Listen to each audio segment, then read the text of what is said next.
Happy Wednesday, everybody. Welcome to What's Blooming Wednesday. Today is the cut flower edition.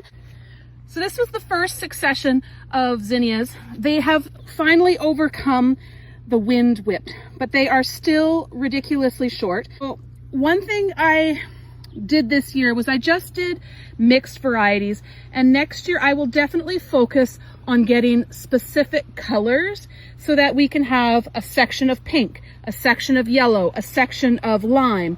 Because what I'm noticing here is my package of seeds was predominantly orange, and orange is nice, but it's not my favorite. Sunflowers are just about ready. This one here I could pick already, but remember we talked a couple weeks ago about the size of stalks?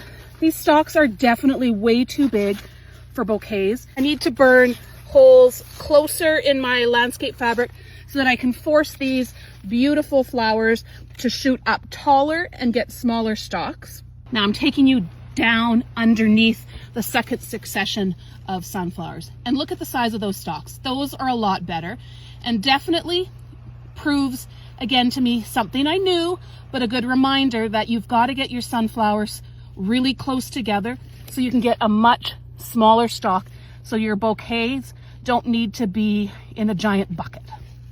So if you're looking to do cut flowers in your own garden, look at all of these blooms in just kind of a 5-foot little section. You don't need to have 300 plants of each. These are all cut and come again flowers, which means when I cut them down, they're going to force the blooms to come more. And of course, the more I cut these flowers, the longer the stems are going to be. Here is the second succession of zinnias, and interestingly enough, they are in a better condition than the zinnias over there.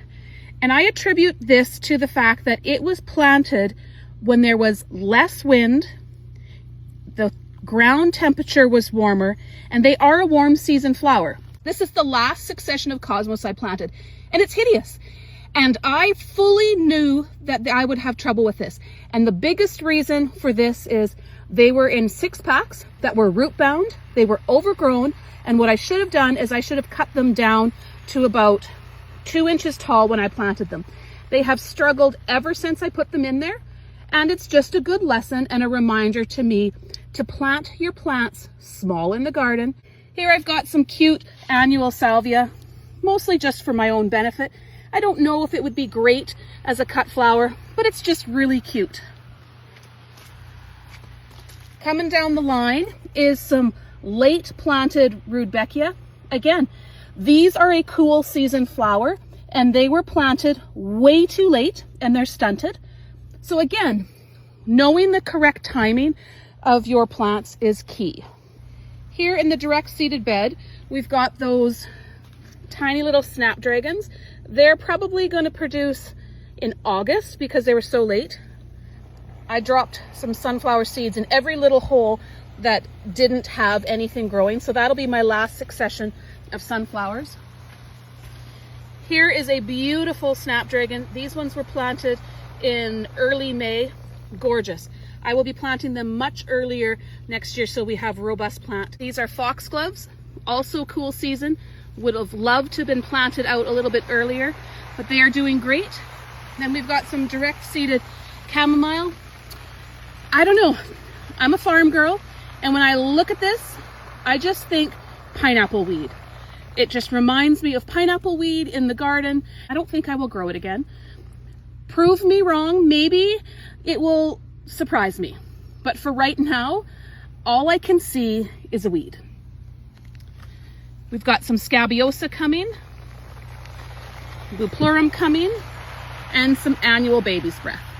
So there's your What's Blooming Wednesday cut flower edition. In the future, your cut flower Wednesdays, when we are fully into the cut flower blooms, will be a little bit more impressive because I'll have the timing figured out.